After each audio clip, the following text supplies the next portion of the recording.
If you're enjoying the Health Geeks Book Club podcast, we'd appreciate if you hit the subscribe button, leave a like, rating, or review, whichever your preferred podcatcher platform allows. This edition of our podcast is brought to you by 360 Health and Well Balanced Nutrition. Welcome to the Health Geeks Book Club podcast. Listen in as Kristen Norton and Eleanor Russell review all those great health and wellness books you've been wanting to read or you have read and want to talk about. Here's Kristen and Eleanor. Oh, this is going to be a fun review. The book that we're going to be looking at today, if you're out there and been reading, is kind of off track from where we've been before. This one is kind of taking us back to the natural forest bathing feel. This is a gorgeous book, and it is called Simply Living Well, A Guide to Creating a Natural Low-Waste Home, and it's by Julia Watkins, and it came out in 2020. Kristen, can you tell us a little bit about Julia? Yes, she is a lifelong lover of the natural world. She's worked in environmental and natural resource management for most of her life. She has a graduate degree in conservation science and policy from Duke University, North Carolina. That's right. She has founded with her husband Look Far Conservation in 2016, which is a nonprofit that supports conservation and restoration projects around the world. So she lives in an old farmhouse on the north shore of Chicago with her family. Yeah, that's a far piece away from Durham, North Carolina. Well, I will say this also introduced me to a group called the Zero Waste Community. And I have had a friend who tried to live zero waste for a period of time. I've not tried that myself. And I have, I think, some exposure to Barbara Kingsolver, and I believe she wrote a book also kind of on this concept of her experience of trying to reduce her consumption and live in harmony with nature. So this idea has been going on for a while. The book is divided into some useful sections, though. She talks about the kitchen, cleaning, natural wellness, bath and body, and then your kitchen garden. So it's a pretty comprehensive view of the domestic areas where one might live. Although I think if you live in an apartment complex that's a high-rise, it would feel a little different than this book, because you get this picture of, she steps out of her door to her kitchen garden, and she's got windows that open on all sides of the house and natural materials in the house, which is not really the norm for a lot of people. So well, so how do I start? The introduction here is it's about recycling. It's about fundamentally starting your pursuit of zero waste means looking carefully at how you consume and what kinds of waste that produces. Everyone's different, but even a cursory audit of your consumption habits ought to reveal opportunities to cut back on waste. Yes, and let me interject here. Yeah. So I was looking up numbers, and in 2018, each person in the USA disposed of 5 pounds of trash per day. Yeah, and I also have a background in environmental conservation, working for the Department of Natural Resources for the state of North Carolina for a while. And I looked at surface waters, but I also became keenly aware of solid waste. And that to me was going to be back in the 70s. I knew, we got a problem. We don't know where to put the stuff that's coming out of our consumption habits. It's huge. And they were taking it on barges up in New York City and just dumping it in the harbors up there. And now we've begun to understand the oceans can't absorb this solid waste. The landfills are kind of full, and not everybody wants a landfill in their backyard. So we as a society probably do need to get a grip on this. How many pounds or tons? 5 pounds per day. And 5 pounds per day. In 1960, it was just 2.5 pounds per person. So it's doubled since the 1960s. And so the reason we don't want to send the waste to the landfill is it decomposes and creates these toxic liquids for the air and for the water, the surrounding areas. That's why we don't want it in our backyard. And not only toxic, hormonal, some of them convert to what we call endocrine disruptors, and that's coming out of our plastics. And it's the biggest source of man-made methane gas, our landfills. Which is explosive. Because I kind of wanted to do a graduate thesis on the landfills, and a major professor said, no, it's too dangerous, you can't do that. And I said, huh? And then I heard about the explosions, and I thought, all right, I'll do a water study instead. I chickened out, even though I knew it probably would have been an appropriate study to look at. You know, what's the ecology of the landfill? What's going on? Now we know that people have done that, and we know the ecology of the landfill is just not good. Right. Yeah. So we know that Julia has spent her life trying to reduce her waste. So as she's very passionate about it, she was able to do a lot. And she writes that she reduced her family's waste enough to replace their 10-gallon trash bag with a 1-gallon mop or bucket. But so before you start feeling guilty, though, about not doing the same as she is, Watkins reminds us to be gentle on ourselves. She hopes that her book supports the reader in reducing waste, but reminds us we don't have to be perfect. And, you know, I think it's important to just pick one or two things that we can get better at and work our way. And aren't we hearing that from some of our other wellness authors, particularly Kendra Adachi? Yeah. You know, she says, take one or two steps, you know, do it small. Start small. Yeah, and we've heard that in other behavior change books we've read about. Don't try to change your whole life. Just baby step it. Right. Atomic habits. Yes, 1% exactly. better every day. James Clear, our buddy. Yes. She started her first encounter was when she was in the Peace Corps in Africa.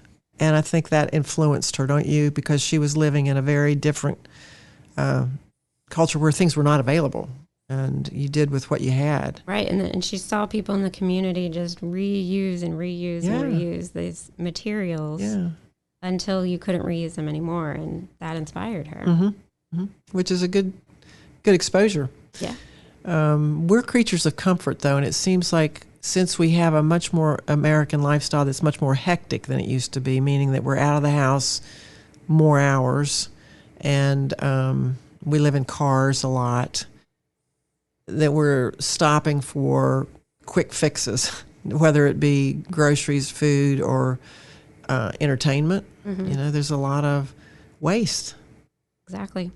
Well, first, she walks us through low-waste grocery shopping tips. And she goes way beyond just bringing your own bags, which I forget all the time. Well, let me tell you, I was really good at that. I was on board with that one for a long time until the pandemic hit, and then they said you can't bring your bags in here because of contamination, and then you got to do all this. So I got out of the habit, and I'm not back in it yet. So I think having read this book will encourage me to go back. I've got the bags. I agree, and I feel the same way with using our own cups. We weren't allowed to do that during the pandemic either. So I'm glad this has sparked that inspiration again. Yeah, because we should. I mean, that was a good thing. Yes.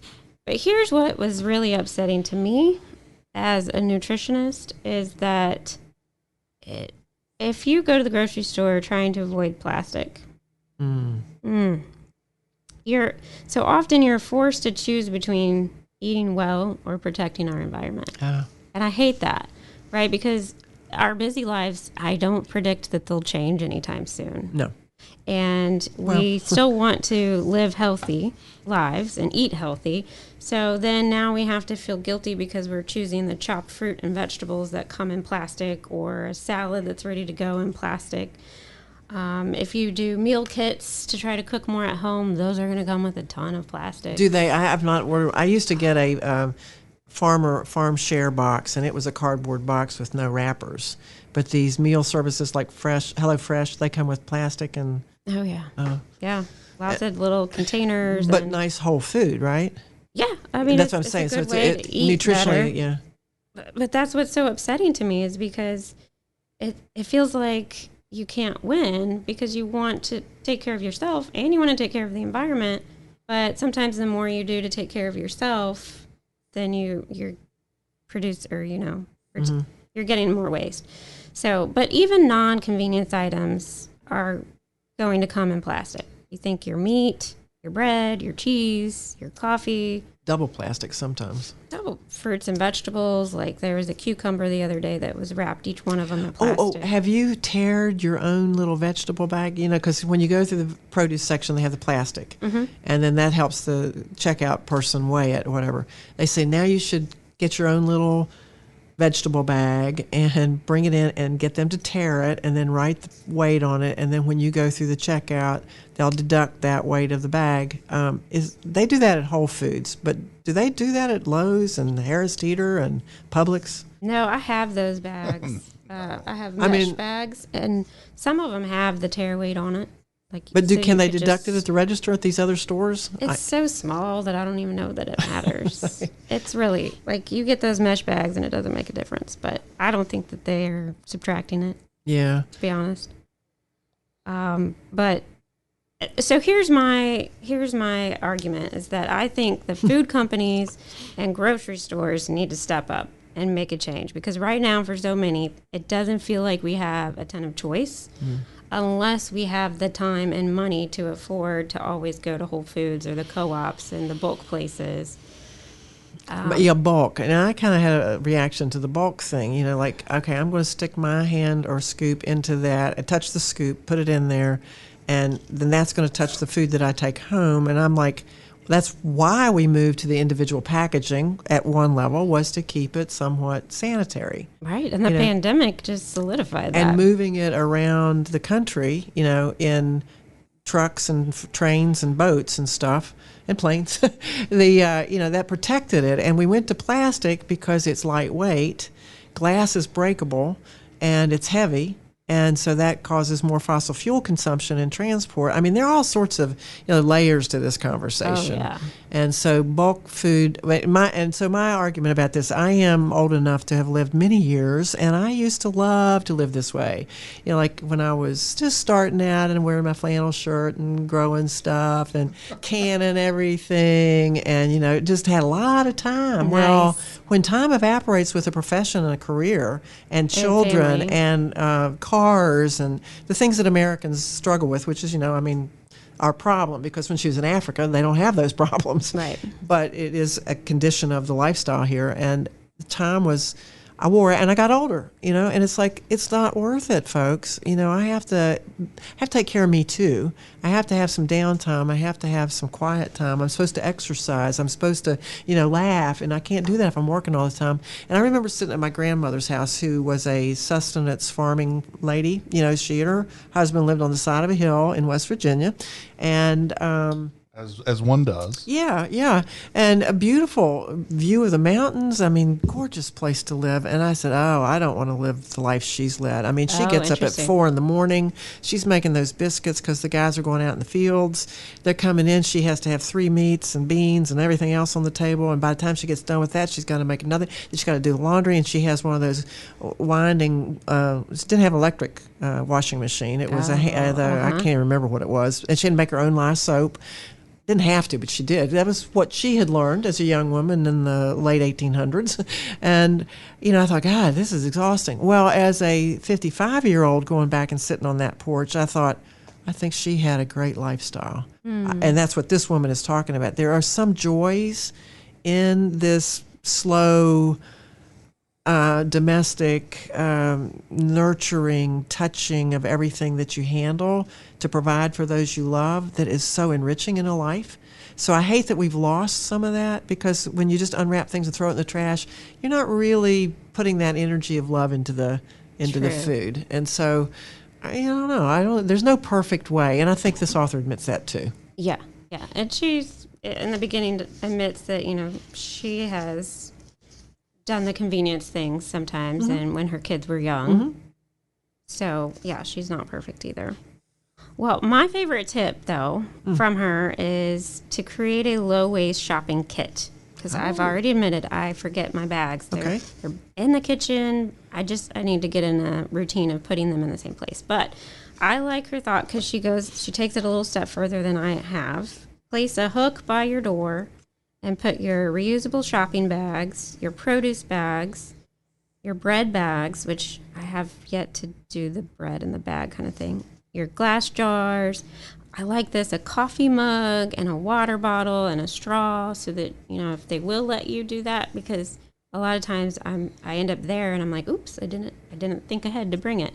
So I just like how she has this whole kit that you can maybe have in a bag and just grab and take to your car every time you leave, along with your purse. I liked that. I'm lucky enough to have a car that I can keep it all in all the time. It's a discipline of grabbing it when I get out of the car. We find our problem, we fell under the same thing that everybody during the pandemic did, and was getting out of practice of doing that. And generally, I'm not a very environmental conscious person. We're working on that. But it's remembering to put them back in the car. Yes. That's my worst problem is, oh crap, we left the bags, in the little pantry thing. This takes us back to habits. Yeah. Yeah. How do we form habits? Need a trigger to get them back into the car. Mm-hmm. What's going to trigger you to take them to the car? Yeah. And why do you want to do it? Mm-hmm. Remembering that. So you're going to be doing that, you say? You're going to set up your... Yes, I want to set up something, and then I just have to have, whether it's like where I can walk by it, and that's my trigger. Yeah. Okay. And then I grab it. And then coming home. Because that'll help, because after I get the groceries out, you got to put the groceries away. The last thing you want to do is go down the stairs and put it back in the car. Yeah. Like, I'll save that for later. Well, then you can go put it on the hook. You can put it on the hook. There you go. But okay, so then I run into the problem. I used to put notes that said, "Don't forget this," as I walked out, and then it becomes I ignore it. I ignore it because that's already routine. Yeah. And then I forget the things that I was supposed to be using that for. The notes, the reminders. So the struggle's real. Yeah, the struggle is real. We're real. very complex animals, right? Yes. We But are. once you get the habit down, it will be there. So it's worth that investment in developing the habit, because once it becomes routine, then you don't have to think about it. It's just what you do. Right. And Exactly. I can say that for composting. I have been composting since those early days. Yay. And, I want to do that. Yeah, it's fun, and it's not. Is it fun? Yeah. You know why it's fun for me? Because there's a trigger. I get to go outside. I leave the kitchen and walk out under the beautiful trees, because I have a natural compost area that I love, and I've made it with tree branches that have fallen, so it's kind of fenced with natural wood, and I can put my shredded leaves when I mulch my leaves, so I have enough brown stuff to mix with the green stuff, because there's a ratio of that. And she tells you all about how to do that. But I had tried some of the composting drums, and I was not happy with those. You have to have a farm of those, in my opinion, for those to work. Because if you do cook in your kitchen, you make a lot of compostable material.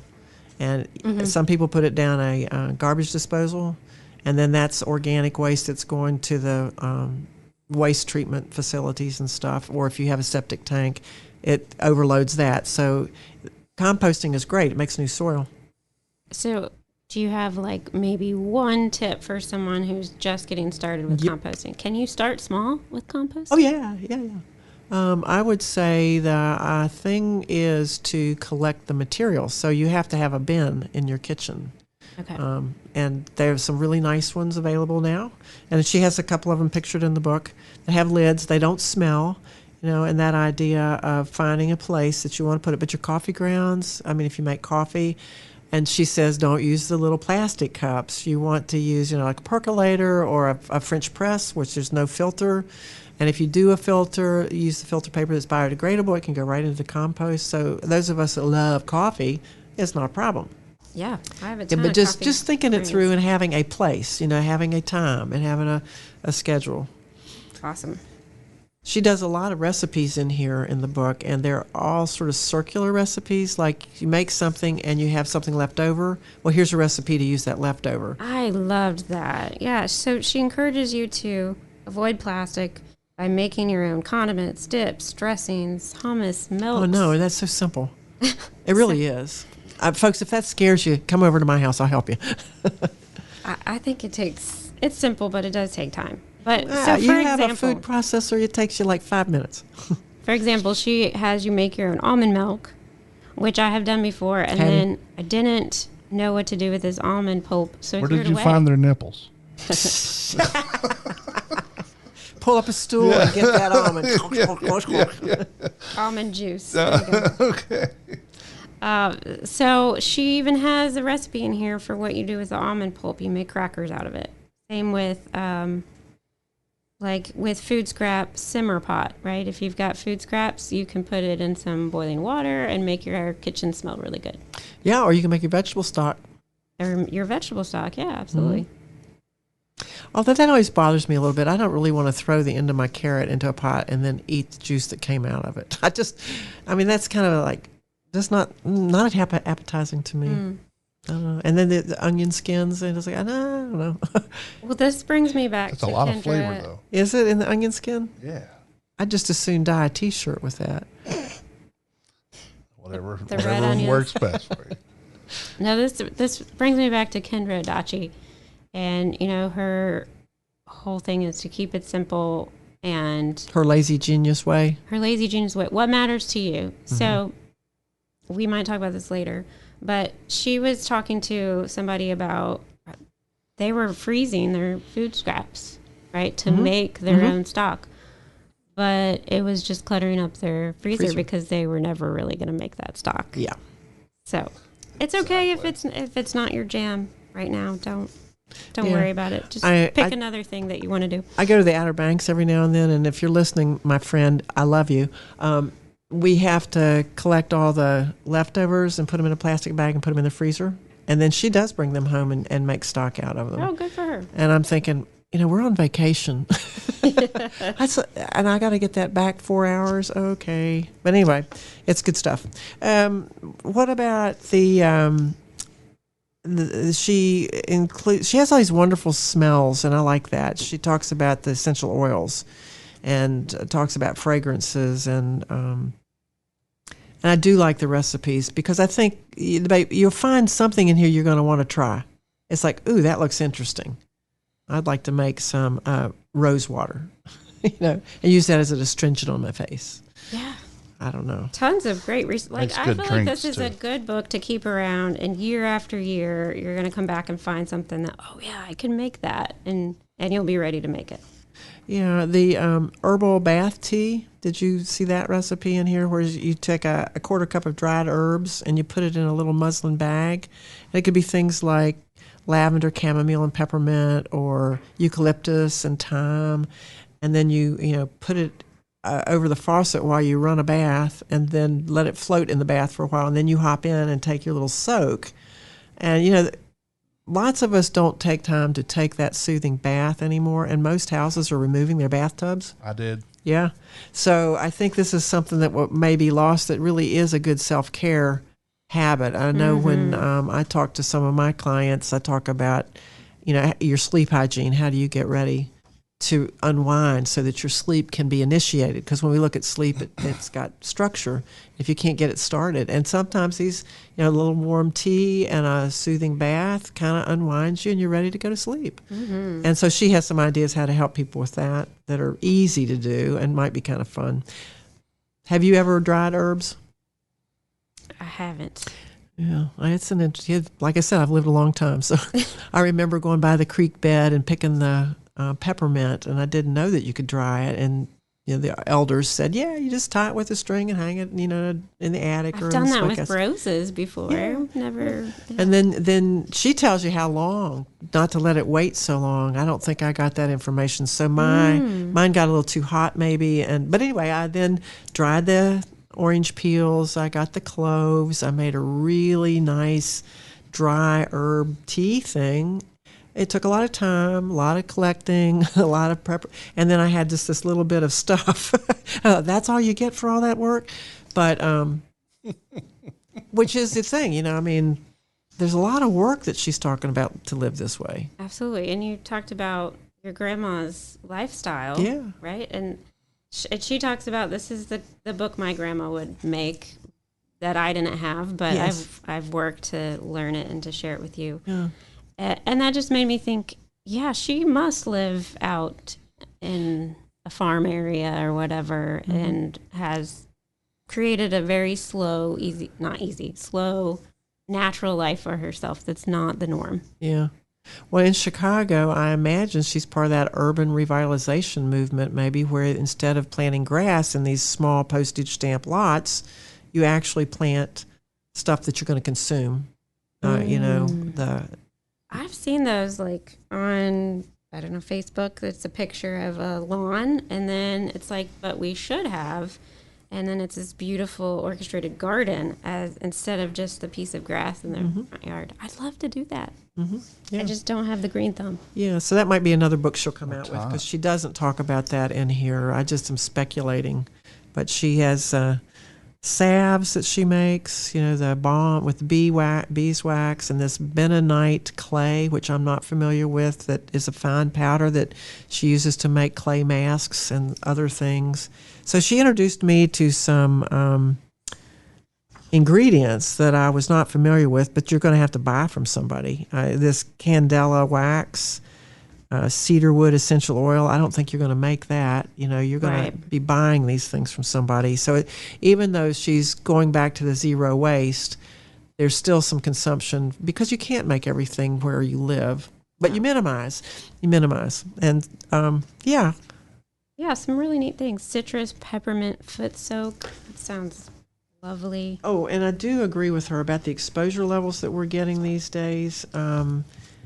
There was a comment she had in here that the environmental working group. She talks about ingredient labels are mandatory for food, cosmetics, and drugs sold in the United States, but not for your cleaning products. A 2012 study of more than 2,000 cleaning products found that only 7% of the cleaning products adequately disclosed their contents, or either failed to list the ingredients and disclosed only a few ingredients, or described ingredients in vague terms as surfactant and solvent. The study found that 53% of cleaning products assessed contained ingredients that harm the lungs, 22% contained ingredients that cause asthma, and many others were formulated or contaminated with carcinogens or hormone disruptors. So I definitely am in the camp of non-toxic cleaning. I was about to say, I bet I know where you can find some non-toxic cleaning supplies. So if you are concerned about that, you certainly can talk to me, Eleanor, at 360health.com. No, 360health for you. That's a number 4 letter U.com. And simplify your life and start living maybe a little bit better as those making healthy happen one step at a time. Absolutely. So to summarize, Simply Living Well by Julia Watkins. She does have a really gorgeous Instagram account too, if you want to check her out. But this book is a great resource that takes you through reducing your waste from the grocery store to your cleaning supplies and products to composting and natural wellness and remedies that you can use. It's a great resource just to have. Totally or agree. to gift. Yes, it'd make a lovely gift. But the recipe, I mean, it's got the how-to in there. The how-to, right? From storing fruits and vegetables properly to how to use eggshells, all kinds. All kinds. Well, I'm Kristen Norton, one of 3 registered dietitians at Well Balanced Nutrition. If you are tired of feeling confused and overwhelmed by nutrition advice, visit our blog and check out our free monthly webinars for practical and simplified tips from nutrition experts. We're at wellbalancednutrition.com.